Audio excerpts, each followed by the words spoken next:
Remember day 2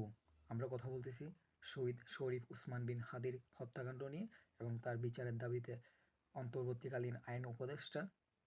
বলেছেন যে ৯০ দিনের ভিতর একটি ট্রাইব্যুনাল গঠন করে শহীদ শরীফ ওসমান বিন হাদির বিচার কার্য সম্পন্ন করবে। তো আমরা অন্তর্বর্তীকালীন আইন উপদেষ্টাকে বলতে চাই, আপনি ক্ষমতায় রয়েছেন আর ৩০ দিন, আপনি ৯০ দিনের ভিতর কিসের বিচার করবেন? তারপরেও আমরা বাংলাদেশের